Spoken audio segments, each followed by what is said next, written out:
Fashion icon, pioneer, and influencer André Leon Talley has died. Well known for his television appearances on Sex and the City and America's Next Top Model, Talley was the former creative director for Vogue magazine and widely considered a trailblazer. He was instrumental to Vogue's vision and direction in the 80s and 90s. André Leon Talley, the towering former creative director and editor-at-large of Vogue magazine, passed away in a White Plains, New York hospital Tuesday. He was 73 years old. Often clad in giant flowing robes, Talley was an influential fashion journalist who worked under Andy Warhol at Interview magazine and Women's Wear Daily in Paris before joining Vogue in 1983.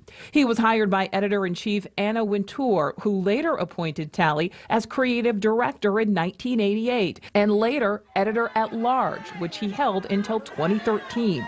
He continued to contribute to the magazine afterward.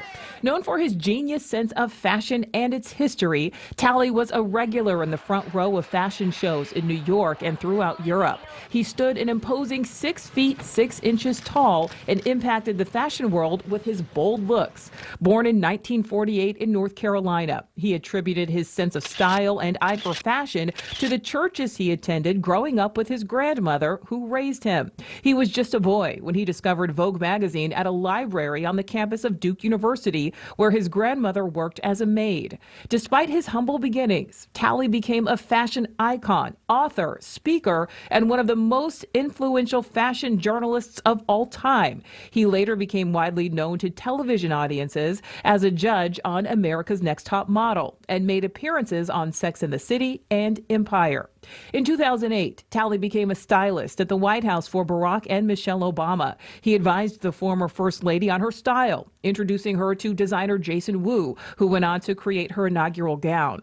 Talley used his power throughout his years in fashion media to advocate for more black models, both on runways and in magazine spreads, noting how a black editor stood out at predominantly white fashion shows in Paris, Milan, and New York City. Celebrities and fashionistas alike mourning his loss today. The larger-than-life fashion editor stood out and stood tall in the world of couture, not meant for black men, but heavily influenced by one.